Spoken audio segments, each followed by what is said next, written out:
자, 이번 시간에 또 다룰 연설은 문재인 대통령이 취임 직후에 했던 좋은 연설 중에 5.18 기념사, 그리고 노무현 대통령 서거 추념사, 그리고 현충일 추념사, 이렇게 세 개를 다루도록 할게요. 자, 그 중에서 이제 첫 번째가 5.18 기념사인데, 이 5.18 기념사는 굉장히 또 역사적으로 중요한 의미를 가지는 그런 연설입니다. 여러분이 5.18이라고 하는 사건, 뭐 어떤 사건인지 아세요? 뭐 상식적으로 좀 대충 알죠? 5월 18일에 1980년 5월 18일에 전두환이라고 하는 사람이 대통령이 되는 과정에서 있었던 일이죠. 그 당시 광주에서 그 전두환이 대통령이 되는 걸 반대하는 시위가 열렸죠.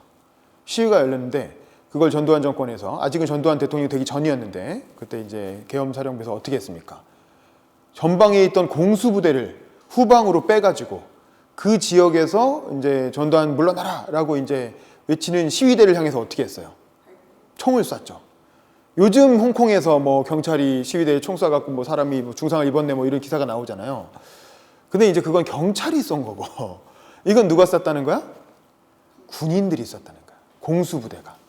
공수부대라는 건 우리나라에서도 가장 전투력이 막강한 아주 특수한 어떤 그 공수부대 뭐 있잖아요. 하늘에서 비행기 낙하산 타고 떨어지는 거잖아요. 아주 특수한 작전을 수행하기 위해서 국민들이 세금으로 오랜 기간 훈련시킨 최고의 정예 요원들인 거예요. 참고로 재밌는 건 문재인 대통령도 이렇게 군인 시절에 1970년대에 군대를 다니셨는데 군인 시절에 공수부대원이었어요. 물론 이때 그는 군인이 아니었기 때문에 여기에 들어가진 않았지만 그 정도로 아주 굉장히 그 국가에서 최고의 정예 그 요원들이라고 할 수 있는 군인들이 공수부대원들인데, 그런 무슨 공수여단을 후방에 전방에서 북한을 막기 위해서 양성해 놓은 군인을 후방으로 빼가지고 광주에 투입해서 광주에서 전두환 물러나라라고 시위를 하고 있는 시민들을 향해서 총을 쏘게 했다는 거야. 그래서 그때 몇 명이 죽었는지 지금도 확실치가 않아요. 왜냐하면 그 피해자들하고 정부하고 발표한 숫자가 다 달라. 정부에서는 뭐 한 100명? 뭐 이 정도 죽었다라고 이제 발표. 왜냐면 시체가 워낙 많으니까 뭐 너무 줄일 수는 없고 한 150명? 100명? 이 정도 죽었다라고 발표를 했고, 무슨 소리냐. 그 당시 시민들은 수천 명이 죽었다라고 발표를 했고, 정확한 진상이 지금도 좀 논란이 되고 있을 정도로 잘 밝혀지지 않은 사건이고, 1980년 당시에 많은 사람들은 그걸 몰랐어요. 왜냐면 보도가 통제되고 있었기 때문에 광주에서 그런 일이 일어나고 있는지 몰랐어요. 그냥 광주에서 폭동이 일어났고 그 폭동을 뭐 정부가 진압하고 있나 보다 이 정도로만 알았지, 거기서 뭐 총격전이 벌어지고 총을 쏴서 사람이 많이 죽고 잘 몰랐죠. 근데 요즘 들어서 그게 뭐 택시 운전사라는 영화라든가 뭐 그런 걸 통해서 그 당시의 진실이 이제 그 대중매체로 막 만들어져서 뭐 드라마도 나오고 영화도 나오고 그러면서 이제 지금은 그게 알려지고 있지만 80년대 당시까지만 해도 사람들이 잘 몰랐단 말이야. 그런데 나중에 알고 보니까 거기서 그렇게 많은 사람들이 죽었다라는 게 알려지면서, 그게 처음에 누구한테 알려졌냐면 대학생들한테 먼저 알려졌죠. 그래서 대학생들이 이제 5.18의 진실을 접하게 되면서 이른바 이제 전두환 정권과 싸우는 그 민주화 운동의 어떤 전사로, 그 전리부대로 나타나게 되는 거죠. 자, 그런데 문재인 대통령도 그때 같이 이제 민주화 운동을 하게 되는 거죠. 그 시기에 5.18로 인해서. 그래서 여러분들이 세월호 사태를 되게 중요하게 생각하잖아요. 여러분이 굉장히 세월호 사태에 엄청난 충격을 받았고, 그게 어떤 우리나라의 어떤 그를 이해하는 굉장히 하나의 중요한 사건이었잖아요. 이 80년대 대학생들한테는 이 5.18이라고 하는 게 세월호 사태 같은 그런 느낌인 거야. 세월호처럼 굉장히 어떤 참혹하고 슬픈 사건이면서 국가 폭력에 의해서, 국가가 가진 폭력으로 국민들을 학살한 그런 사건이기 때문에 그 어떤 가치관과 세계관을 정립하는 데 있어서 너무나 큰 충격을 준 사건인 거죠. 그래서 5.18은 우리나라의 어떤 민주화 운동 세력을, 민주화 세대를 규정하는 굉장히 중요한 사건이다라는 겁니다. 근데 그 5.18을 기념하는 행사가 민주화 운동의 어떤 적자라고 할 수 있는 문재인 대통령이 취임한 뒤 8일 만에 열린 거야. 8달도 아니고 8일 만에. 얼마나 중요하겠어요. 그러니까 많은 사람들이, 특히 문재인 대통령을 지지했던 사람들이 다 이 현장에 있었고, 그 사람들이 문재인 대통령한테 어떤 말을 할지 너무 큰 기대를 하면서 지켜보고 있는 거죠. 근데 또 이 행사를 하기 전에 되게 유명한 사건이 있었죠. 뭐가 있었어요? 어떤 여성분이 그때 이제 먼저 그 편지를 낭독하는 행사가 이 앞에 식전 행사로 있었죠. 대통령 그 기념사 전에. 근데 그 여성이 누구였냐면 5.18 때 희생돼서 돌아가신 분의 딸이었어요. 그래서 돌아가신 아버지께 드리는 편지라고 해서 그 편지를 낭독을 했는데, 그 여성분이 나이가 딱 30살이었는데 이게 32번째면 이제 32살. 그게 뭐냐면 그 여성분은 아버지가 돌아가셨던 5.18 당시에 엄마 뱃속에 있었던 거야. 그 아버지는 원래 광주 사람인데 광주에서 살던 게 아니고 밖에서 일을 하던 분인데, 딸이 임신을 했다 그래갖고 태어날 때가 되니까 딸을 보기 위해서 광주로 돌아왔던 거예요. 광주로 돌아왔다가 그 시위에 휘말린 거야. 그래 시위에 휘말렸다가 군인의 총에 맞고 돌아가신 거죠. 그럼 어떻게 된 거야? 자기가 태어나지 않았으면, 자기가 임신되지 않았으면 아빠가 광주로 돌아올 일도 없었을 거고 돌아가시지도 않았겠죠. 그건 뭐야? 자기가 태어난 것 때문에 아버지가 돌아가신 게 되는 거예요. 그러면 그 여성분은 5.18 희생자 유가족인데 평생을 어떤 마음으로 살았겠어요? 나 때문에 우리 아빠가 돌아가셨어. 5.18에 휘말려갖고. 얼마나 평생 그것 때문에 미안한 마음을 가지고 살았겠어요. 그런데 문재인 대통령이 취임하면서 5.18 기념식에서 그분을 섭외를 해가지고 그분한테 아버지에게 쓰는 편지로 발표를 하게 한 거예요. 이 기념식장에서. 어떻게 됐겠어요? 완전히 막 울음바다가 되고 난리도 아닌 거죠. 아버지, 저는 평생 아버지께 뭐 이런 죄송한 마음을 가지고 살았는데 오늘에서야 뭐 아버지를 다시 볼 수 있게 됐습니다. 뭐 아버지가 자랑스럽습니다. 뭐 이런 식으로 연설을 한 거야. 편지를 낭독을 한 거야. 낭독을 하면서 뭐 펑펑 울었겠죠, 당연히. 그리고 이제 울고 나서 돌아가는데 문재인 대통령이 어떻게 했어요? 이게 굉장히 유명한 사건이었죠. 문재인 대통령이 이렇게 청중석에 맨 앞에 앞줄에 딱 앉아 있었을 거 아닙니까? 근데 문재인 대통령이 그 연설을 들으면서 너무 감동을 받은 거예요, 본인도. 그래서 어떻게 했냐면 그 분이, 여성분이 편지를 마치고 이렇게 뒤로 돌아서 나가잖아요. 나가는데 그 편지 낭독을 끝내자마자 갑자기 문재인 대통령이 벌떡 일어나가지고 앞으로 단상으로 나간 거예요. 그건 예정에 있었던 게 아니야. 식순에 있었던 게 아니야. 즉흥적으로 문재인 대통령이 그런 행동을 한 거야. 그래서 그 여성분은 낭독을 마치고 뒤로 돌아서 나가고 있었어요. 근데 갑자기 대통령이 벌떡 일어나서 걸어 나오니까 앞에 있던 그 앞에 경호원들이 잠깐만 뒤를 보시라고. 그러니까 나가지 말고 뒤를 보니까 대통령이 자기한테 걸어오고 있는 거죠. 뭐야? 그러니까 대통령이 가서 어떻게 했냐면 그분을 안아줬어요. 아무 말 없이 안아주고 어깨를 두들겨줬어요.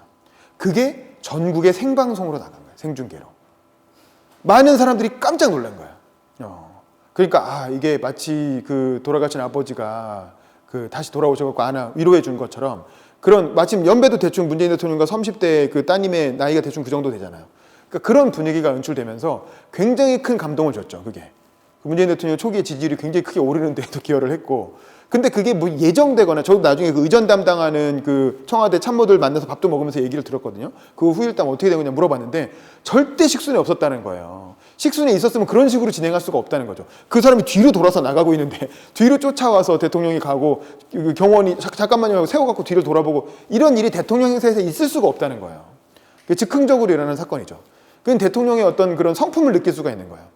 이분이 너무 그 연편지를 읽은 거에 감동받고 본인 스스로 공감을 하다 보니까 자기도 모르게 벌떡 일어나서 안아줬던 거고, 그게 이제 현장 생중계로 국민들에게 다 같이 봤던 거죠. 그리고 나서 이 연설을 하게 됩니다. 근데 이 연설도 굉장히 좋은 명연설로 그때 되게 호평을 받았어요. 자, 어떻게 얘기하나 한번 들어볼게요. 오늘 5.18 민주화운동 37주년을 맞아 5.18 여유개선이 감회가 매우 깊습니다. 37년 전 그날의 광주는 우리 현대사에서 가장 슬프고 아픈 장면이었습니다. 그렇죠. 최근에는 이제 세월호 사태가 있었지만 세월호 사태 이전까지는 대한민국 현대사의 가장 큰 비극, 특히 민주화 운동을 지지하는 분들 입장에서 보면 이 5.18 사건이 가장 큰 비극인 거죠. 물론 그 전에 한국 전쟁도 있고 뭐 더 많이 있었지만, 저는 먼저 80년 5월의 광주 시민들을 떠올립니다. 누군가의 가족이었고 이웃이었습니다. 평범한 시민이었고 학생이었습니다. 자, 마찬가지죠. 아까 취임사와 마찬가지로 문장이 어때요? 굉장히 짧죠. 광주 시민들을 떠올립니다. 누군가의 이웃이었고 가족이었습니다. 평범한 시민이었고 학생이었습니다. 문장이 되게 짧게, 이건 주어도 없잖아요. 주어도 없이 그냥 문장이 짧게 치고 나가죠. 그러니까 귀에 쏙쏙 들리고 이해가 쉬운 거예요. 그들은 인권과 자유를 억압받지 않는 평범한 일상을 지키기 위해 목숨을 걸었습니다. 저는 대한민국 대통령으로서 광주 영령들 앞에 깊이 머리 숙여 감사드립니다. 그렇죠. 일단은 5.18 기념사기 때문에 당연히 그때 피해를 보셨던 광주 시민들에게, 영령들에게 감사의 말씀을 드리는 거죠. 자, 그리고 제가 이제 첫 시간에도 얘기했지만 연설을 할 때 가장 청중들의 공감을 이끌어내기 좋은 방법은 뭐라 그랬어요? 자기 얘기를 하는 거라 그랬죠. 자기 얘기를. 문재인 대통령도 이 시점에서 자기 얘기로 돌아갑니다. 자기 얘기 뭐냐면 본인이 5.18 때 뭐 했는지. 5.18 당시에 문재인 대통령이 살았을 거 아니에요? 그때 본인이 뭐 했는지로 돌아가는 거예요. 자, 한번 볼게요. 광주의 진실을 알리는 일이 민주화 운동이 되었습니다. 그렇죠. 부산에서 변호사로 활동하던 저도 다르지 않았습니다. 그렇죠. 이때 문재인 대통령은 부산에서 변호사로 활동하고 있었는데 본인도 이 광주 5.18을 겪으면서 본격적으로 민주화 운동을 더 열심히 뛰어들게 된 거죠. 저 자신도 5.18 때 구속된 일이 있었지만 본인도 구속됐죠. 제가 겪은 고통은 아무것도 아니었습니다. 광주의 진실은 저에게 외면할 수 없는 분노였고 아픔을 함께 나누지 못했다는 크나큰 부채감이었습니다. 그렇죠. 이 5.18이라고 하는 사건은 민주화 운동을 한 사람들한테는 다 공통된 트라우마인 거야.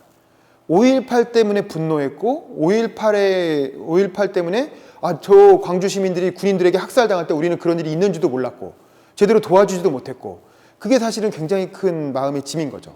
평생 민주화 운동을 하게 된. 그래서 부산에 있었지만 문재인 대통령 부산에 있었지만 역시 5.18 이후에 그 사건을 소식을 듣고 막 집회 시위를 하다가 본인도 잡혀가서 구속된 적도 있었다라는 거죠. 그 부채감이 민주화 운동에 나설 용기를 주었습니다. 그것이 저를 오늘 이 자리에 서기까지 성장시켜준 힘이 되었습니다. 그렇죠. 자, 5.18의 의미를 본인과 연결시켜서 나에게 5.18이란 무엇인가라는 걸 대통령의 입으로 얘기하고 있는 거죠. 본인도 5.18 덕분에 민주화 운동을 할 수 있는 용기를 얻었고 그래서 이 자리에까지 서게 됐다. 그러면서 이제 감사의 뜻을 표시하는 거죠. 그런데 이 연설의 특징은 뭐냐면 이 5.18 기념식이라는 건 민주화 운동 세력의 축제인 거예요. 뭐 축제라는 표현은 좀 그런데 민주화 운동 세력들이 다 같이 모여서 슬픔을 공유하면서 특히 이때는 그 세력이 배출한 대통령이 10년 만에 다시 집권한 거잖아. 그러니까 사실 내심이 지지자들 입장에서 얼마나 기쁘겠어요. 그리고 그 상징적인 사건이 5.18을 기념하는 행사장이잖아요. 그러니까 따지고 보면 어떤 슬픔을 공유하는 자리이기도 하지만 민주화 운동 세력에게는 야, 우리 이겼어. 우리가 드디어 해냈어. 라는 걸 그런 기쁨을 공유하는 장이기도 한 거야. 그런데 여기서 문재인 대통령은 어떤 연설을 하냐면 어떤 전략을 쓰냐면 민주화 운동의 의미를 그러니까 5.18의 의미를 민주화 운동 세대만으로 국한하지 말자라는 얘기를 하는 거예요. 오히려 지지자들한테 우리 이걸 우리끼리만 축하하는 행사로 둬서는 안 된다. 5.18의 의미를 더 확장시켜야 한다라는 그런 메시지를 던진 거야. 이 연설에서. 자, 그 부분을 한번 볼게요. 불필요한 논란이 끝나기를 희망합니다. 자, 5.18을 두고 막 그 반대 세력, 산업화 세력에서는 5.18 무슨 북한이 사주한 거 아니냐. 북한에 군대가 들어와서 사실은 그 군중도 선동해가지고 일으킨 사건 아니냐. 결국 빨갱이에 의해서 일어난 사건 아니냐. 이런 식으로 5.18을 폭동이다, 뭐 사태다 이런 식으로 막 비난을 했거든요. 근데 그런 불필요한 논란을 이제 이번 기회에 끝내자라는 거고 본인이 당선됐으니까. 그러면서 존경하는 국민 여러분, 2년 전 진도 팽목항에 5.18의 엄마가 4.16의 엄마에게 보낸 펼침막이 있었습니다. 자, 펼침막이라는 건 플랜카드 말하는 거죠. 진도 팽목항은 세월호 사태가 일어났던 곳이잖아요. 세월호 사고가. 거기에 5.18 유가족들이 이 플랜카드를 설치한 거예요. 그 세월호 사태 그 팽목항에는 세월호 유가족들이 모여 있었죠. 세월호 유가족들이 모여서 내 자식 구해내라, 살려내라 이러면서 이제 농성을 하고 있었단 말이에요. 거기에 5.18 유가족들이 플랜카드를 보내서 걸었다라는 거예요. 자, 뭐라고 걸었을까요? 당신 원통함을 내가 아오, 힘내소, 쓰러지지 마시오 라는 내용이었습니다. 그렇죠. 그 플랫폼에 그 플랜카드에 딱 이렇게 쓰여 있다는 거예요. 당신의 원통함을 내가 안다. 힘내시오. 쓰러지지 마시오. 딱 광주 사투리로 이렇게 써놓은 거죠. 그걸 보면서 이게 5.18과 세월호가 연결됐다라는 거예요. 그러니까 5.18의 의미를 1980년 5월 광주에서 있었던 일로 한정하는 게 아니라 대한민국 전체에게 주는 어떤 치유와 어떤 힐링의 메시지로 확장시키고 있는 거예요. 세월호와 연결시킴으로써. 국민의 생명을 짓밟은 국가와 국민의 생명을 지키지 못한 국가를 통렬히 꾸짖는 외침이었습니다. 다시는 그런 원통함이 반복되지 않도록 하겠습니다.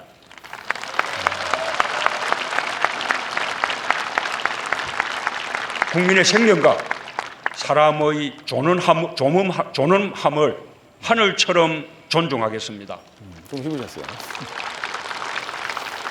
저는 그것이 국가의 존재 가치라고 믿습니다. 자, 이 부분이 뭐냐면 민주화 운동을 하신 분들이 생각하는 국가의 의미에 대해서 이 연설을 통해서 이 부분에서 얘기를 하고 있는 거예요. 민주화 운동을 하시는 분들은 국가는 폭력이라고 생각하는 거죠. 국가라고 하는 폭력을 어떻게 잘 제어할 것인가. 이게 사실은 민주주의에서 굉장히 중요하다고 보는 거죠. 국가의 폭력이 적극적으로 국민을 학살한 사건이 5.18이고 국가의 폭력이 제대로 국민을 구해내지 못한 사건이 세월호 사건인 거죠. 둘 다 국가 폭력이 잘못한 사건이에요. 그렇죠? 그리고 그 국가 폭력을 우리가 어떻게 통제할 것인가. 국가 폭력이라고 하는 괴물을 얼마나 잘 안전하게 제어할 것인가가 민주화 운동을 하는 사람들이 정치를 하는 굉장히 중요한 이유인 거예요. 동력이고. 그래서 세월호와 5.18을 연결시켜서 그런 국가, 그런 괴물과 같은 국가를 만들지 않고 잘 제어하고 통제하겠다라는 게 본인들이 정치를 하는 이유다라고 이렇게 연결시켜서 설명을 하고 있는 거죠. 저는 오늘 5월의 죽음과 광주의 아픔을 자신의 것으로 삼으며 세상에 알리려 했던 많은 이들의 희생과 헌신도 함께 기리고 싶습니다. 자, 이 부분도 이제 굉장히 많이 기사화가 됐던 그 당시에 중요한 부분인데 되게 이제 5.18 기념사 하면 5.18 참가했던 희생자들, 뭐 그때 임을 위한 행진곡을 작곡한 뭐 윤상원 열사라든가 뭐 그때 유명한 분들이 있거든요. 돌아가신 분 중에. 그런 분들을 하나하나 뭐 기리면서 뭐 이분들은 어땠고 이분들은 어땠다 이런 식으로 되게 쓸 거 아닙니까? 근데 이때 기념사는 좀 달랐던 게 5.18에 참가하지는 않았지만 5.18을 세상에 알리기 위해서 노력하다가 돌아가신 분들, 그런 분들을 하나하나 소개하는 방식으로 연설을 썼다는 거예요. 한번 볼게요. 1982년 광주 교도소에서 광주 진상규명을 위해 40일간의 단식으로 옥사한 29살 전남대생 박관현. 자, 이 박관현이라는 학생은 그 당시 대학생이었는데 광주가 이제 언론이 통제가 되면서 사람들이 사실을 알지 못하니까 어떻게 했냐면 40일간 밥을 굶었다는 거예요. 감옥에서 대학생이 40일간 밥을 굶으면 사람이 어떻게 됩니까? 죽죠. 그래서 죽었어요, 실제로. 자기 목숨을 걸고 광주의 진실을 세상에 알리라고 단식 투쟁을 한 거예요. 감옥 안에서. 그리고 결국 돌아가신 거예요. 그럴 수 있겠어요? 여러분 같으면? 보통 사람이 쉽게 그럴 수 있겠어요? 근데 그렇게 한 사람들이 너무 많았다는 거야, 그 당시에.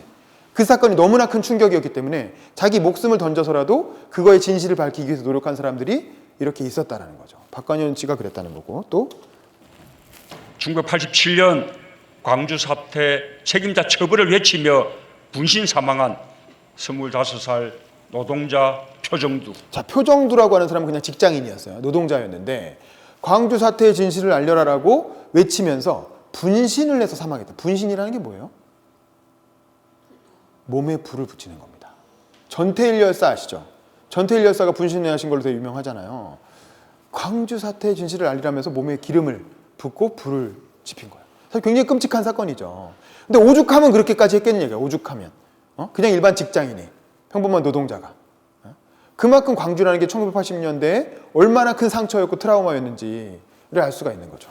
또 1988년 광주 학살 진상규명을 외치며 명동성단 교육관 4층에서 투신 사망한 24살 서울대생 조성만. 그렇죠. 조성만 열사라는 분인데 이분도 그 명동성당 안에서 이제 데모를 하다 말고 광주의 진실을 알려라라고 하면서 4층에서 뛰어내려갖고 돌아가셨다라는 거예요. 자살을 한 거죠. 근데 그 당시 나이가 24살. 그것도 서울대생. 여러분 서울대 가기가 쉬워요, 어려워요? 뭐 말할 것도 없죠. 대한민국에 서울대 가기가 얼마나. 그러면 집에서는 얼마나 애지중지한 아들이었겠어요. 그리고 그 동네, 그 학교에서는, 그 동네에서는 서울대 갔을 때 막 플랜카드도 걸고, 야, 우리 학교 애가 서울대 갔다 이러고 막 엄청 자랑을 했을 거 아닙니까? 그리고 나중에 사회에 나와서 직장 생활을 했으면 뭐 돈도 잘 벌고 잘 나갔겠죠. 변호사가 됐을 수도 있고 의사가 됐을 수도 있고. 그렇죠? 그런데 그렇게 인생이 탄탄대로가 보장된 엘리트 청년이 24살이면 여러분하고 나이 차이도 얼마 안 나죠. 여러분 7, 8년 지나가면 여러분 24살 될 거 아닙니까? 근데 그 나이에 자기 생명을 던져서 광주의 진실을 알렸다라는 그런 사람들이 그 당시에 너무 많았다라는 거예요. 1988년 광주는 살아있다 외치며 숭실대 학생회관 옥상에서 분신 사망한 25살 숭실대생 박내전. 그렇죠. 박내전 열사도 25살 때 광주는 살아있다라고 외치면서 학생회관 옥상에서 역시 분신, 기름을 끼얹고 돌아가셨다. 불을 붙여서. 얼마나 아프겠어요. 온몸이 불에 타는데. 근데 그걸 스스로. 그러니까 이게 정상적인 사회가 아닌 거죠. 얼마나 그 5.18과 그 광주 학살의 트라우마가 컸으면 국민들이, 그것도 멀쩡한 20대 청년들이 그런 선택들을 했겠어요. 근데 그게 단순히 5.18 광주에서 돌아가신 분들뿐만 아니라 전국으로 이런 일들이 확산됐다라는 거죠. 수많은 젊은들이 5.16 영령의 넋을 위로하며 자신을 던졌습니다. 책임자 처벌과 진상규명을 촉구하기 위해 목숨을 걸었습니다.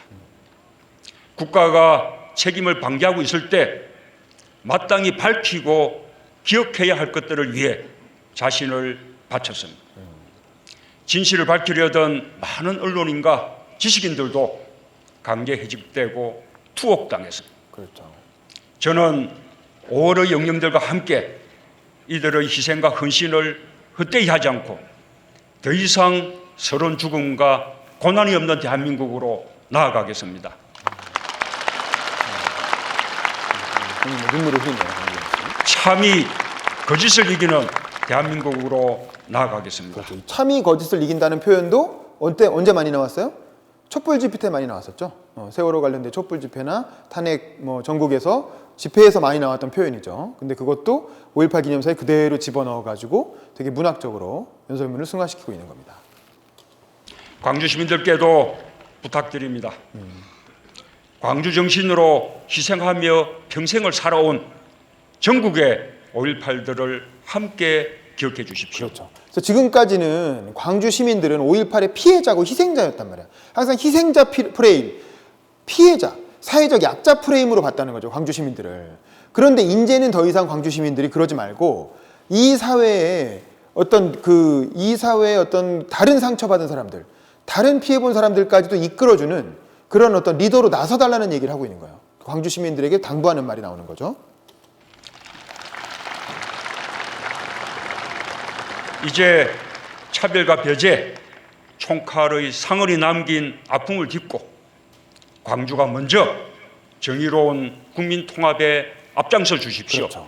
아까 말했다시피 지금 이 상황은 대선이 끝나지 며칠 안 됐고 국민들의 마음이 되게 분열돼 있다는 거죠. 그 분열된 국민들의 마음을 하나로 통합하는 게 이 시기에 굉장히 중요한 국가적 과제인 거예요. 그 과제를 수행하는 데 있어서 광주 시민들도 나서달라는 거야. 왜냐하면 광주 시민들은 국가폭력의 희생자들이니까 그 희생자들이 국민 통합을 하자고 얘기해야, 그래야 사실은 오히려 더 진정한 통합이 이루어질 수 있잖아요. 희생자들을 배제하고 이루어지는 통합이 무슨 통합입니까? 그렇죠. 그래서 광주 시민들이야말로, 세월호 유가족들은 그런 얘기를 하기엔 너무 얼마 안 됐고 상처가 너무 깊고, 근데 광주 시민들은 한 30년 지났으니까 그분들이 그래도 그런 국민을 통합할 수 있는 그 활동에 앞장서 달라라고 광주 시민들에게 이제 주도적인 역할을 요청하고 있는 거죠.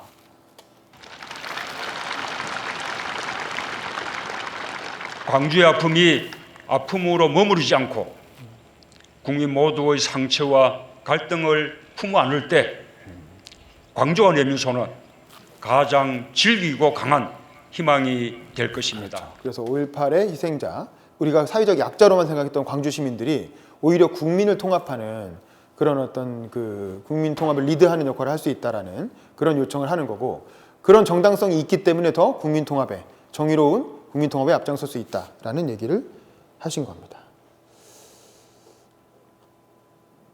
자, 여기까지 하고 5.18 기념사는 뒤에도 멋진 내용들이 많이 있지만, 그 다음에 노무현 대통령 그 추념서로 한번 가볼게요.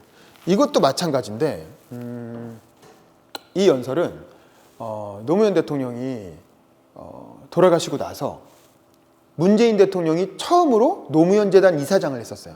노무현 대통령 초대 이사장이에요. 노무현 재단의 초대 이사장이에요. 지금은 노무현 재단 이사장이 누구예요?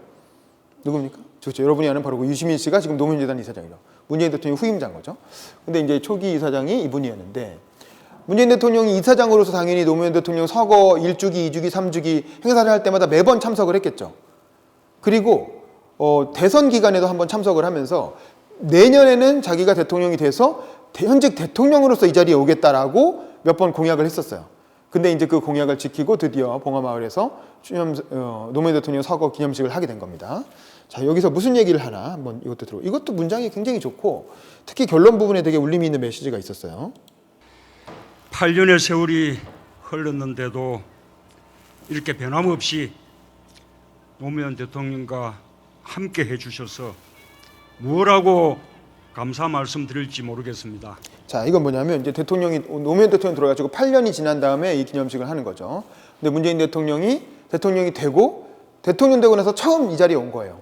자, 이것도 아까 말한 5.18 기념식과 비슷한 상황인 거예요. 때는 5월 23일이고 대통령 취임한 지 한 보름 정도 지난 이후죠.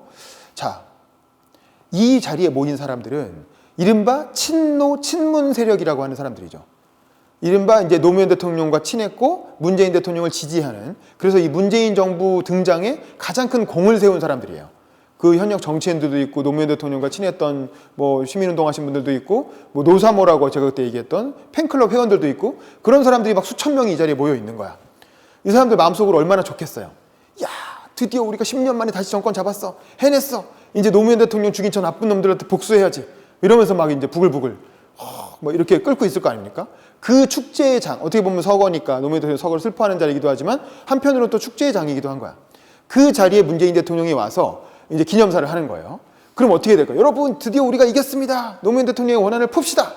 라고 연설을 해야 될까요? 그러면 안 되겠죠. 왜? 이 연설은 밀폐된 공간에서 하는 연설이 아니고 이게 뭐야? 전국으로 생중계가 되고 있는 연설인 거야. 그럼 이 연설은 누가 보고 있겠어요, 또? 문재인 대통령을 지지하지 않았던 나머지 60%의 국민들도 이 연설을 보고 있겠죠. 그럼 그런 사람들, 특히 야당 정치인들도 보고 있고, 공무원들도 보고 있고, 문재인 대통령 욕했던 사람들도 보고 있겠죠. 노무현 대통령을 싫어했던 사람들도 보고 있겠죠. 그런 사람들이 이 연설을 보면서 뭘 느끼겠어요? 와, 저놈들 말이야. 드디어 10년 동안 고생하더니 정권 잡았으니 우리를 얼마나 괴롭힐까? 우리한테 얼마나 이렇게 우리를 복수를 하려고 하겠지라면서 어떻게 보면 두려운 마음으로 이 연설을 보고 있을 수도 있잖아요. 무슨 얘기 하나 보자 이러고. 문재인이가 대통령이 됐으니 저기 가서 무슨 소리 하나. 그렇죠? 그럼 그런 상황에서 어떤 메시지를 내야 되겠어요? 와, 노무현 대통령 훌륭한 분이었고 드디어 우리가 10년 만에 정권 잡았으니까 노무현 대통령을 죽인 그 나쁜 놈들을 다 처단해야 됩니다. 이런 얘기를 하겠어요? 그런 얘기를 하면 안 되죠. 역시 여기서도 주제는 뭐예요? 국민들을 통합해야 된다는 거죠.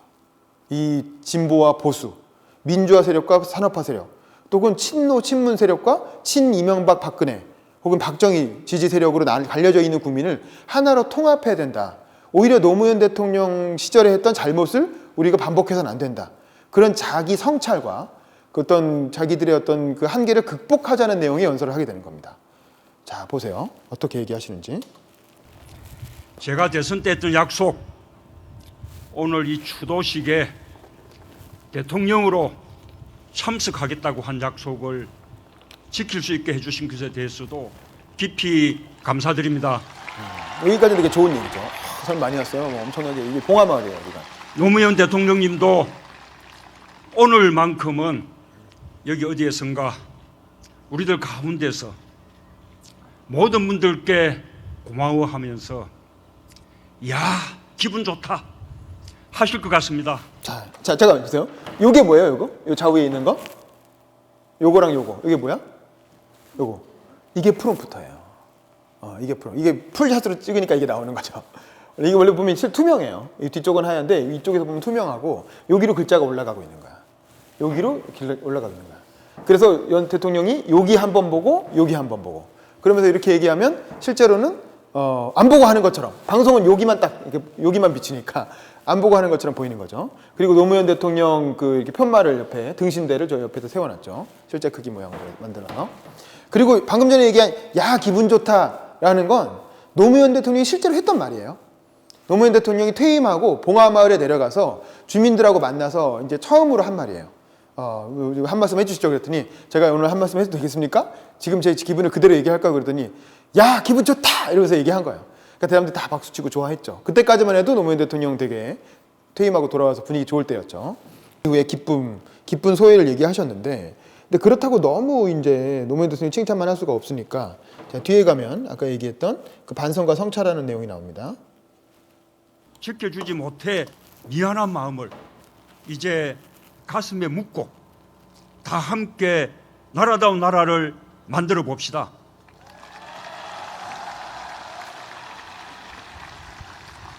우리가 안보도 경제도 국정 전반에서 훨씬 유능함을 다시 한번 보여줍시다. 저의 꿈은 국민 모두의 정부, 모든 국민의 대통령입니다. 무엇보다 중요한 것은 국민의 손을 놓지 않고 국민과 함께 가는 것입니다. 개혁도 저 문재인의 신념이기 때문에 또는 옳은 길이기 때문에 하는 것이 아니라 국민과 눈을 맞추면서 국민이 원하고 국민에게 이익이기 때문에 하는 것이라는 마음가짐으로 나아가겠습니다. 자, 이런 표현도 되게 온건하게 얘기하고 있는 거야. 개혁, 내가 옳다라고 있는 걸 독점하고 있는 게 아니고 내 소신이라서 하는 게 아니라 국민에게 이익이 되기 때문에 국민이 원하는 것이기 때문에 하겠다라면서 내 주장을 억지로 끌고 가기보다는 국민들과 계속 소통하면서 정치를 하겠다라는 얘기를 하고 있는 거죠. 이 메시지는 뭐냐면 단순히 여기 모인 청중뿐만 아니라 여기에 모이지 않은 TV를 통해서 자신을 보고 있는 그런 반대하는 국민들, 자기를 찍지 않았던 국민들한테도 이런 메시지를 던지고 있는 거예요. 너무 걱정하지 마라.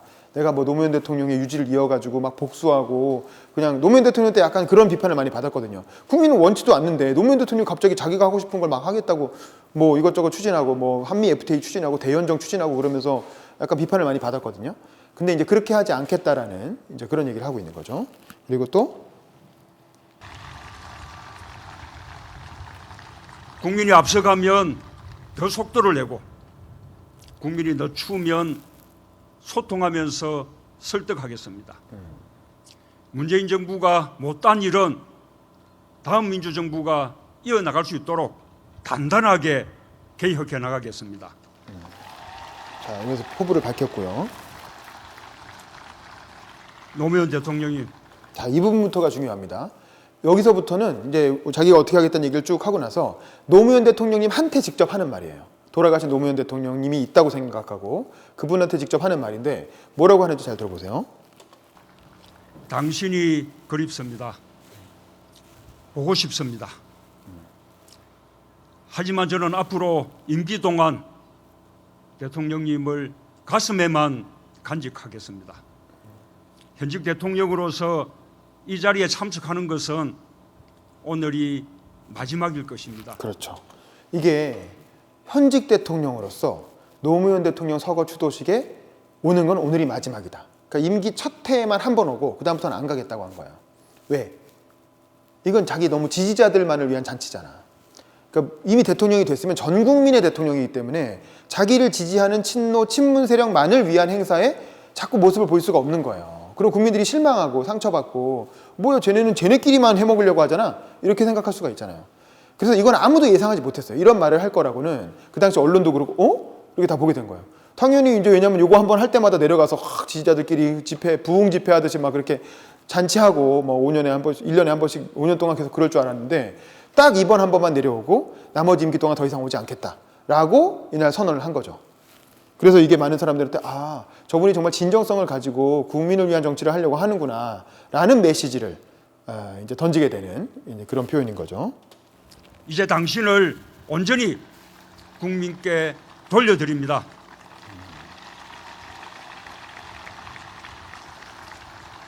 반드시 성공한 대통령이 되어 임무를 다한 다음 다시 찾아뵙겠습니다. 그렇죠. 그리고 성공한 대통령으로 임무 다 마치고 나서 임기가 끝나고 다시 오겠다는 거죠.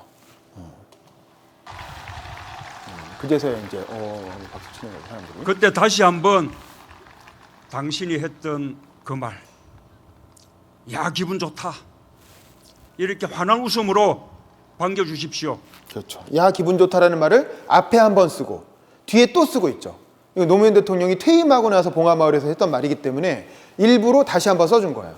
그럼으로써 전체적으로 연설이 수미상관이 되는 거죠. 앞부분에 했던 표현과 뒤에 했던 부분이 다시 연결되면서 뭔가 이게 연설이 하나의 메시지로 통합이 되는 거예요. 이런 게 문학적인 기법이에요. 수미상관이라는 거 여러분 배웠죠? 시 같은 거 쓸 때 앞에 나오고 뒤에 한번 더 써주잖아요.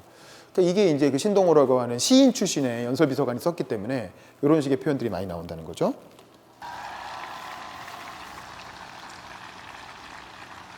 다시 한번 참석해 주신 여러분께 감사드리고 꿋꿋하게 견뎌주신 권양숙 여사님과 유족들께 위로 말씀을 드립니다. 감사합니다. 자, 이렇게 해서 추념사를 하셨다라는 거고요. 추도사를. 이것도 아주 유명한 그 연설이고, 그 다음에 마지막으로 오늘 이제 연설의 마지막으로 볼 거는 현충일 추념사예요.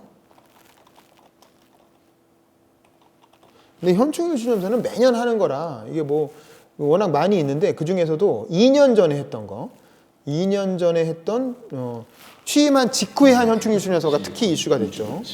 존경하는 국민 여러분, 국가 유공자와 유가족 여러분, 62번째 현충일을 맞아 나라를 위해 희생하신 분들의 거룩한 영전 앞에 깊이 고개 숙입니다. 자, 요 멘트는 거의 정해진 멘트입니다. 매년 추념사를 할 때마다 거의 이렇게 시작을 하는데, 여러분 현충일이라는 게 무슨 행사예요? 현충일이라는 게 무슨 행사인지 아세요? 6월 6일이 현충일이죠. 그날 학교 쉬죠? 학교 왜 쉬어? 6월 6일 쉬는 날이에요. 6.25 날에는 안 쉬어도 6월 6일에는 쉬죠. 왜 쉴까? 국가 유공자들을 기리는 날이잖아요. 그렇죠? 그리고 요 행사장이 그 현충일 행사를 하는 여기는 어디예요? 동작동에 있는 국립묘지죠. 국립현충원. 그렇죠? 자, 아까 5.18 기념식이 어디서 이루어진다 그랬어? 광주에서 이루어지죠. 5.18이라고 하는 행사는 우리나라의 민주화 운동 세대에게 굉장히 상징적인 행사인 거예요. 그럼 현충일은 누구에게 되게 중요한 날일까요? 누구에게 되게 상징적이고 중요한 날일까? 산업화 세대에게 되게 중요한 날이에요. 현충일에서 말하는 이 현충일에서 말하는 이 호국영령이라는 건 6.25 때 돌아가신 분들을 말하는 거야. 한국전쟁 때. 6.25 한국전쟁이 일어나서 그로 인해서 많은 사람들이 죽었잖아요. 주로 군인들이 많이 죽었겠죠. 그분들을 기념하기 위해서 동작동 서울 한복판에 국립묘지를 만들고 거기에다 모셔둔 거야.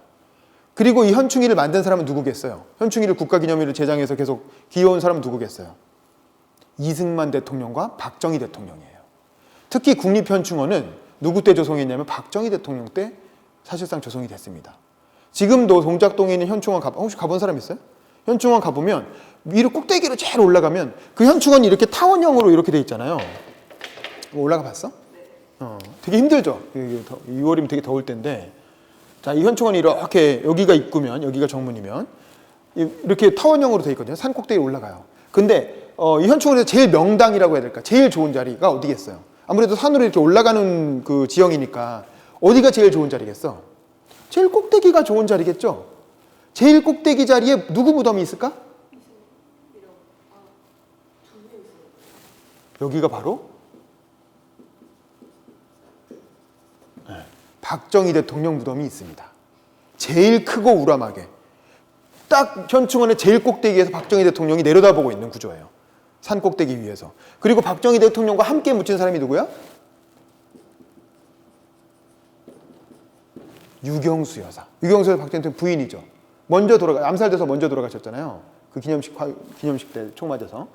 박정희 유경수 여사의 묘소가 현충의 제일 꼭대기에 있어요. 현충원 꼭대기에. 그렇죠? 그 얘기는 뭐야?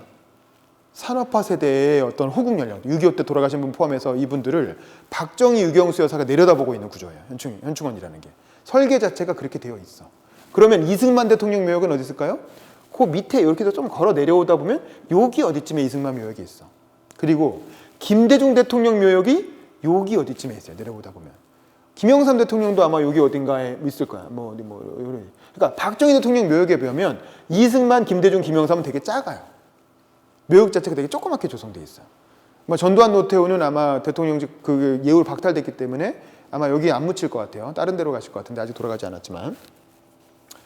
자, 그러면 이 공간 자체는 이 산업화 세대를 추모하는 공간인 거야. 아까 5.18 묘역이 민주화 세대를 추모하는 공간이라면 여기는 산업화 세대를 추모하는 공간이고, 이 현충일 요 대통령이 지금 연설하고 있는 공간은 여기쯤에 있어요. 여기쯤에 이제 현충 그 기념하는 행사장이 있고 여기쯤에 사람들이 모여서 이 연설을 같이 듣고 있는 거야. 이 꼭대기에는 박정희 대통령 묘역이 있고. 자, 이 공간은 뭐냐면 문재인 대통령을 지지하는 사람들이 많겠어요? 반대하는 사람들이 많겠어요? 당연히 반대하는 사람들이 많은 공간이죠. 여기서 당선된 지 한 달도 안 된 시점에 지금 이 현충일 추념사를 하게 된 거예요. 그럼 여기서 어떤 메시지를 던져야 될까요? 여러분이 연설 비서관이라면 대통령님 추념사 이렇게 썼습니다 하고 연설문을 갖다 드려야 될 거 아니에요? 어떤 메시지를 던질까요? 아까 5.18 기념사나 노무현 대통령 서거 기념 그 추도사는 어땠어요? 여기서는 오히려 민주화 운동한 거나 이제 친노 친문 세력들로 하여금 약간 이제 국민 통합에 나서달라는 그런 메시지를 던지게 되죠. 그럼 여기서는 무슨 얘기를 해야 될까요? 이 현충일 추념사의 주제는 뭐냐면 애국이라는 메시지를 던지는 거예요. 애국. 나라를 사랑하자라는 메시지를 던지는 거죠. 당연히 현충일 추념사는 나라를 지키기 위해 돌아가신 분들을 이제 그 기리는 자리니까 애국이 당연히 나오겠죠. 애국이 나오는데 일반적으로 그 전에 생각하던 애국이란 가치는 주로 누가 얘기했어요? 산업화 세력이나 보수 세력들이 애국이란 가치를 국민들한테 강요하면서 그 옛날에 박근혜 대통령이 그 국제시장이라는 영화에 보면은 태극기 6시 되면 태극기 올라가고 전국에 애국가가 울려 퍼졌잖아요. 그럼 다 같이 국민들이 길 가다가 말고도 잠깐 서서 이렇게 국기에 대한 묵념을 하고 갔단 말이에요. 그런 식으로 전 국민한테 애국이라는 형식을 강요했는데 문재인 대통령은 이 연설을 통해서 애국의 의미를 확장시키자는 연설을 하게 돼요. 자, 그 얘기는 뭐냐면 한번 봅시다. 가족을 조국의 품에 바치신 유가족 여러분께 위로와 감사의 말씀을 드립니다. 국가유공자 여러분께 충심으로 경의를 표합니다. 여기서 말하는 국가유공자는 주로 산업화 세대 혹은 한국전쟁 때 돌아가신 분들, 문재인 대통령 별로 안 좋아하는 사람들이죠. 박정희 대통령을 더 좋아하고 박근혜 대통령을 좋아하고 지금 뭐 광화문마다 나가서 태극기 집회하시는 주로 그분들이 사실은 이 현충일 집회에 오시는 분들인 거예요. 그분들을 대상으로 하는 연설인 거죠. 그 사실 되게 어려운 연설이야. 지지자들 앞에서 연설하는 것보다 반대자들 앞에서 연설하는 게 훨씬 더 어렵겠죠. 근데 그럼에도 불구하고 그 사람들도 설득할 만한, 그 사람들도 동의할 만한 연설을 해야 되잖아요. 자, 어떤 얘기를 했을까 볼게요. 저는 오늘 이곳 현충원에서 애국을 생각합니다. 자, 애국이라고 하는 가치에 대해서 연설을 하겠다라고 얘기하는 거죠. 여러분, 애국하면 어떤 이미지가 떠오르세요? 뭔가 좀 깝깝하고 답답하고 우리 뭔가 귀찮게 할 것 같고 막 약간 그런 이미지가 떠오르죠. 뭐 꼰대 같은 느낌도 좀 떠오르고. 그런데 문재인 대통령은 그런 일반적인 애국이 아니라 애국의 의미를 확장시켜보자. 우리는 애국하면 6.25 때 나라를 지키기 위해서 싸우다가 돌아가신 학도병, 뭐 군인, 뭐 이런 사람들만 떠오르는데 그 사람들만이 애국을 독점할 수 없다는 얘기를 하는 거예요. 애국의 의미를 전 국민들에게 확장시키자는 얘기를 하는 겁니다. 자, 그 얘기가 어디 나오냐 하면 이제 국가가 제대로 응답할 차례입니다. 이건 이제 유공자 합당하게 보담하고 예우하겠습니다. 그것이 국가가 해야 할 일입니다. 존경하는 국민 여러분, 저는 오늘 조국을 위한 헌신과 희생은 독립과 호국의 전장에서만 있었던 것이 아니었음을 여러분과 함께 기억하고자 합니다. 그렇죠. 저 여기 오신 분들 보면 다 할아버지들이죠. 그리고 보면 다 군인 출신인 분들 혹은 6.25 때 참전하신 분들 이런 분들이란 말이야. 그래서 우리 현충일은 우리 행사지 6.25 때 돌아가신 분들, 이 군인들 이런 사람들 기념하는 행사잖아 라고 딱 생각할 수가 있잖아요. 근데 문재인 대통령은 그렇게만 보지 말자라는 거야. 현충일을 그런 사람들을 위한 그런 사람들을 기념하는 행사라고만 보지 말자. 그리고 현충일의 의미, 애국이라는 하는 것의 의미를 확장시키자라는 얘기를 이 연설을 통해서 하는 거예요. 1달러의 외화가 아쉬웠던 시절, 이억 만리 낯선 땅 독일에서 조국 근대화의 역군이 되어준 분들이 계셨습니다. 뜨거운 막장에서 탄가루와 땀으로 범벅이 된 채 석탄을 캔 파독 광부, 병원의 온갖 굳은 일까지 견뎌낸 파독 간호사, 희생이 조국 경제에 디딤돌을 놓았습니다. 그것이 애국입니다. 그렇죠. 애국의 의미가 단순히 6.25 때 전쟁에 나가고 나라를 지키기 위해서 북한하고 싸우다가 죽은 분들, 그런 분들만이 애국자가 아니라 예를 들면 독일에 파견 가서 광부로 일했던 분들이 있죠. 그분들이 이른바 산업화 세대잖아요. 그리고 또 거기에 간호사로 갔던 분들도 있어요. 여성분들. 그런 분들은 굉장히 유럽의 어떤 기준으로 보면 박봉을 받으면서, 근데 우리나라 입장에서는 고액연봉이었던 거죠. 그걸 받으면서 굉장히 힘들고 험한 일, 유럽 사람들이 하기 싫은 일을 대신했던 거야. 우리나라 사람들이 가서. 그리고 거기서 돈을 벌어와서 그걸로 가족들 먹여 살리고 우리나라가 경제 성장하는 데 도움이 된 거죠. 그분들도 다 애국자였다는 거예요. 그분들은 자기 가족을 위해서 일을 했다고 생각하겠지만 따지고 보면 그 덕분에 우리가 이렇게 잘 살게 됐고 그분들도 다 애국자다라는 거죠. 단순히 군대 가서 전쟁하다가 돌아가신 분들만 애국자가 아니라 애국의 의미를 자꾸 이렇게 확장시키고 있는 거예요.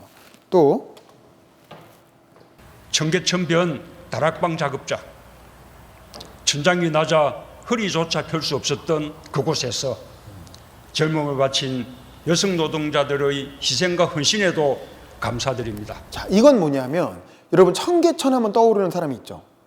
아까 제가 얘기했던 전태일 열사예요. 전태일 열사가 청계천에서 그 피복 노동자라 그래서 그 옷 있잖아. 옷천.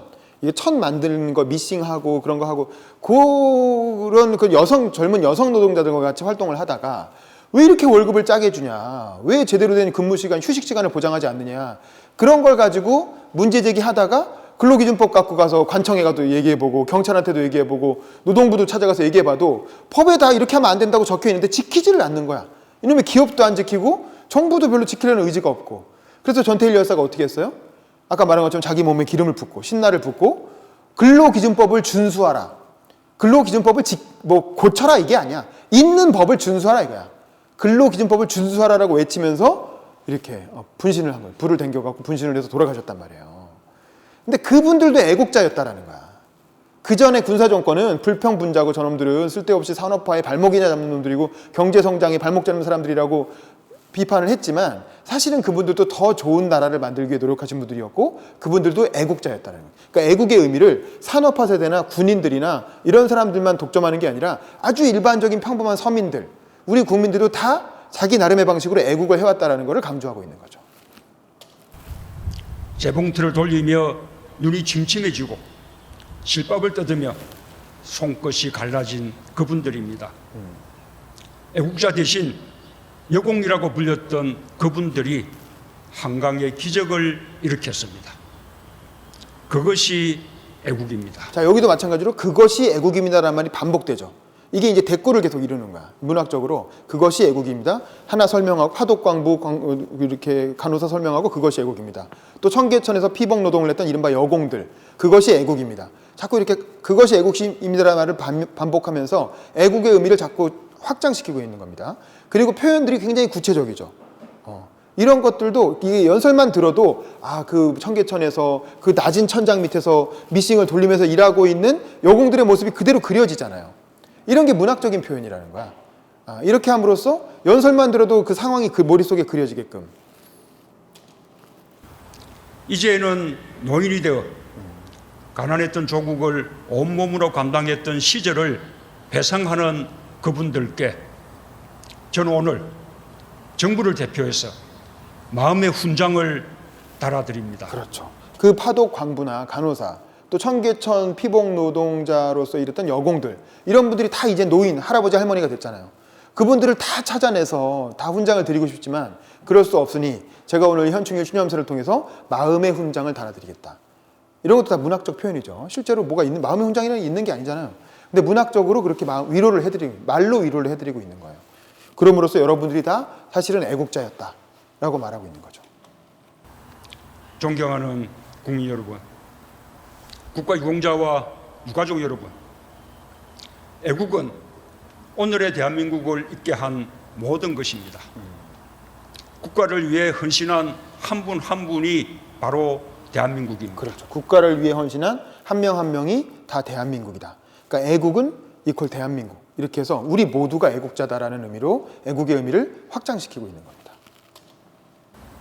보수와 진보로 나눌 수도 없고 나누어지지도 않는 그 자체로 온전히 대한민국입니다. 그렇죠. 우리가 흔히 애국은 보수의 가치라고 많이 생각을 한단 말이에요. 그래서 저희 태극기 집회 하시는 분들이나 광화문에 나오신 분들 뭐 이런 보수 진영에서 애국이란 말을 되게 독점을 하고 진보는 애국보다는 뭐 개인을 더 중시한다든가 어떤 특정한 계급을 더 중시한다든가 이런 이미지를 주는데 그렇게 보면 안 된다는 거죠. 진보나 보수 뭐 세대를 떠나서 우리 누구나 다 대한민국 국민으로서 나라를 사랑하는 마음을 가져야 하고 다 가지고 있다라는 거죠.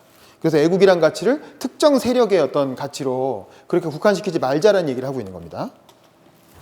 독립운동가의 품속에 있던 태극기가 고지 댕찰들이 벌어지던 수많은 능선 위에서 펄럭였습니다. 그렇죠. 독립운동가들이 생각했던 태극기, 그게 6.25 때 고지쟁탈전을 벌이던 고지에서도 펄럭였고 태극기가 연결되는 거죠. 독립운동가와 6.25 때 참전 용사들이 태극기를 통해서 연결되고 파독 광부 간호사를 환성하던 태극기가 5.18과 6월 항쟁의 민주주의 현장을 지켰습니다. 그렇죠. 그리고 파독 광부들 독일로 갈 때 우리 국민들이 이제 태극기 흔들면서 막 환송하고 보내줬거든요. 잘 다녀오세요. 돈 많이 벌어와. 이러고 보내준 거죠. 근데 그 태극기가 5.18 현장에서도 흔들려졌고 민주화 운동하는 대학가에서도 사람들이 태극기를 흔들었다는 거죠.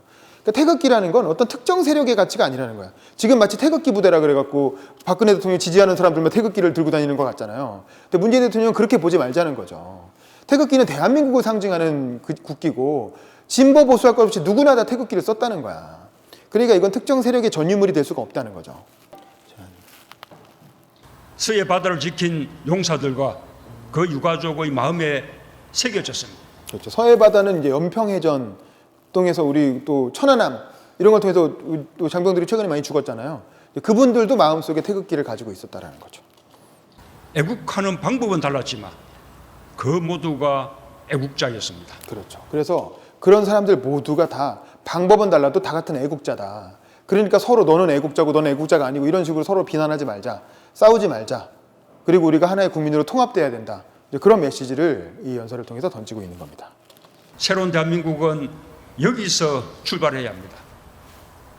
제도상의 화해를 넘어서 마음으로 화해해야 합니다.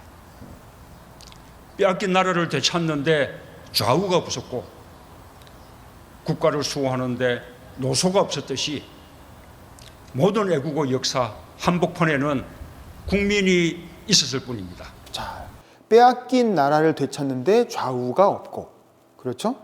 그리고 국가를 수호하는데 노소가 없었듯이 모든 애국의 역사 한복판에는 국민이 있을 뿐입니다. 이 문장이 다 어때요? 다 대꾸를 이루고 있죠. 빼앗긴 나라를 찾는데 좌우가 없고, 국가를 수호하는데 노소가 없고, 오로지 국민이 있을 뿐이다.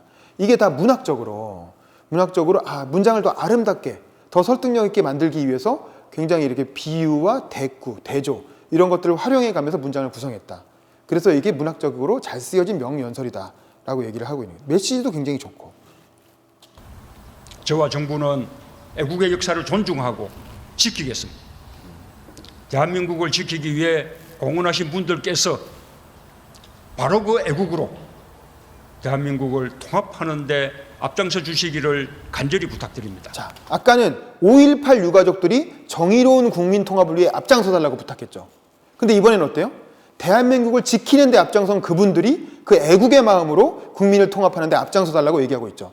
똑같은 메시지인 거예요. 그러니까 5.18 현장은 민주화 세대의 그 상징 행사인데 거기 가서도 국민 통합을 강조한 거고, 현충일 행사는 산업화 세대, 보수 세력의 어떤 가장 핵심이 되는 행사인데 거기 가서도 역시 여러분이 바로 국민 통합에 앞장서 달라라고 요청하고 있는 거죠. 그만큼 이 시대는 대선이 끝나고 국정농단과 탄핵으로 인해서 국민들이 굉장히 심하게 분열되고 서로를 비난하고 상처받고 그런 상황이기 때문에 그런 국민들이 서로 싸우지 말고 애국이란 가치로 같이 우리가 하나가 돼서 대한민국, 분열된 대한민국을 다시 통합하자라고 하는 메시지를 이렇게 연설을 통해서 던지고 있는 거죠. 근데 이제 같은 메시지지만 표현하는 방식이 다르죠. 5.18 기념사에서는 5.18을 지지하는 민주화 세대가 동의할 만한 방식으로 얘기하고 있는 거고, 그렇죠? 그리고 현충일 추념사에서는 현충일 행사를 지지하는 어떤 산업화 세대 혹은 보수 세력이 동의할 만한 방식으로 얘기하고 있는 거예요. 그러니까 같은 목적의 연설이지만 그 어떤 상황에 맞게 다른 표현들을 쓰고 있다는 거죠. 다른 논거들로 구성됐고. 이게 이제 그래서 이게 그럼 결국에는 국민 통합이라는 같은 목표를 이루려고 하는 것이다. 그래서 여러분이 연설문을 쓸 때 청중이 누구냐를 고려하는 게 굉장히 중요하다는 거예요. 5.18 기념사와 현충일 추념사는 같은 메시지여도 청중이 다르기 때문에 그 청중들에게 적합한 방식의 표현과 논리를 쓰고 있다라는 걸 우리가 이제 연설문을 비교해 보면 알 수 있는 거죠. 자, 그럼 여기까지 얘기하고 자, 마무리할게요. 자, 그럼 문재인 대통령의 연설을 다시 한번 특징을 살펴보면, 자, 이건 아까 대통령 취임사였고요. 두 번째 5.18 기념사에서는 이렇게 얘기했죠. 82년 광주교도소에서 진상규명을 위해 40일간 단식으로 옥산 29살 곽건영, 이렇게 해서 그 돌아가신 분들을 쭉 이렇게 한 명씩 언급을 하면서 우리가 5.18이 광주 시민들만의 행사가 아니라 5.18의 진상을 규명하기 위해 자기의 목숨을 던졌던 전국에 많은 5.18들이 있었다라는 거죠. 그래서 대한민국 전체의 행사다라고 5.18의 의미를 확장하고, 그리고 이 분열된 국민들을 통합하는데 바로 그 희생자였던, 그리고 그 정당성을 가지고 있는 광주 시민들이 먼저 앞장서 달라라고, 정의로운 국민 통합에 나서 달라라고 요청하는 그런 연설이 5.18 기념사였죠. 그리고 노무현 대통령 서거 8주기 연설이었는데, 여기서는 뭐라고 얘기했냐면, 노무현 대통령 보고 싶고 그립지만 임기 동안에는 대통령님을 가슴으로만 간직하겠다. 그리고 현직 대통령으로서 이 자리에 참석하는 것은 오늘이 마지막이다.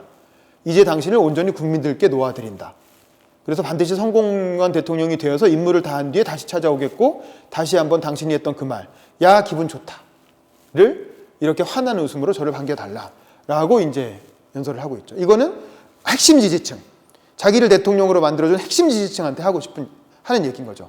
내가 여러분들 덕분에 대통령이 됐지만 임기 중에는 여러분들을 챙길 수는 없다.